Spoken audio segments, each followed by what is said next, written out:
time for another double shot. I was in a movie theater over the weekend, which I don't do very often anymore. My bad, because I'm contributing to what's clearly the death of Seattle's movie theater scene.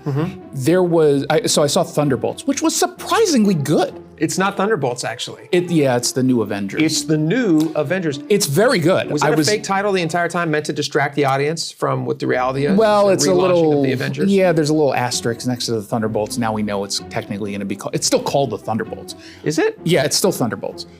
I thought it was actually really good. Blockbuster film, made domestically $79 million over the weekend, which is a very strong opening. Not the strongest for Marvel, but considering the nation's state of the industry. Yeah, how people are just viewing movies. It was actually a really good opening. There were 4 people in the theater, plus me. It was the Regal downtown I went to. Both elevators were broken, so Sound Transit must operate this place. Sweet. And there's just, no one's trying anymore. And this is not like a Marvel thing where people are just sick and tired of superhero movies, because like I said, it did well, and it's a good film. The problem is Seattle movie theaters have given up.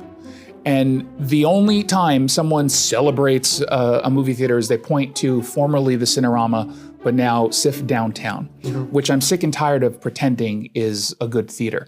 Great sound, great screen, the most uncomfortable chairs in the history of the world, where you give just a little bit and you're all the way back, but not to the point where you're like hitting something, you're just rocking the whole time. And so you have to engage your core just to sort of stay still for 2.5 hours during a movie. And you're working out the entire time? Yeah, I don't go to the movies to work out. I go to the movies to just... A sloth. Exactly, just to not move and stare at a screen. Shove popcorn in your face.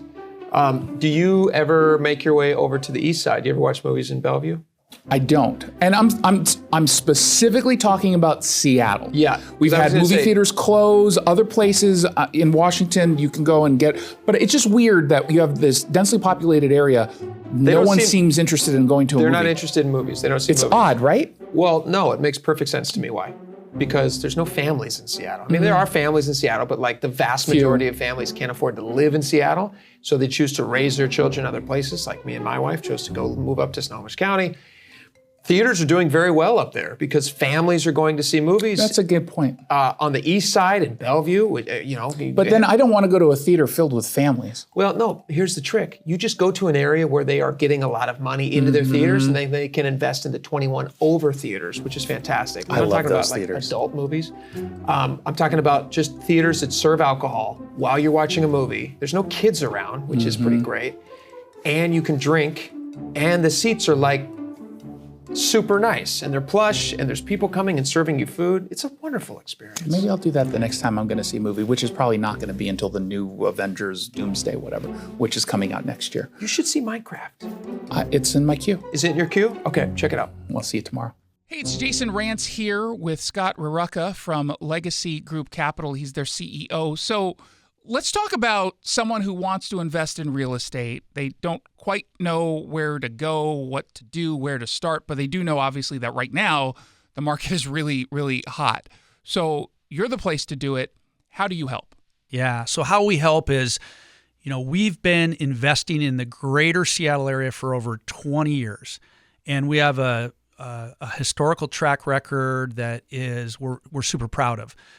Double-digit returns over time with no investor losses. And if you can find somebody else out there that's done that, you should probably talk to them. And how we really do it is we're lending on real estate, and we're also acquiring real estate and building it and developing it. All those things come out of a fund that people invest into. So there's lending and there's acquisition.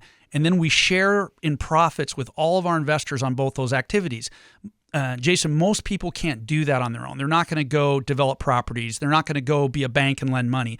But they can jump in with us, and they can be that developer, and they can be that lender, but it's underneath our umbrella with a 20-year track record that's unparalleled to anything that you'll find out there. We've been told that we're one of the best-kept secrets in the Pacific Northwest. I don't want it to be a secret. I want everyone to know just about what it is you do. The Legacy Group Capital family of funds offer short-term 90-day investments at 7%. Longer-term investments, they've averaged double-digit returns. Just go to legacyg.com.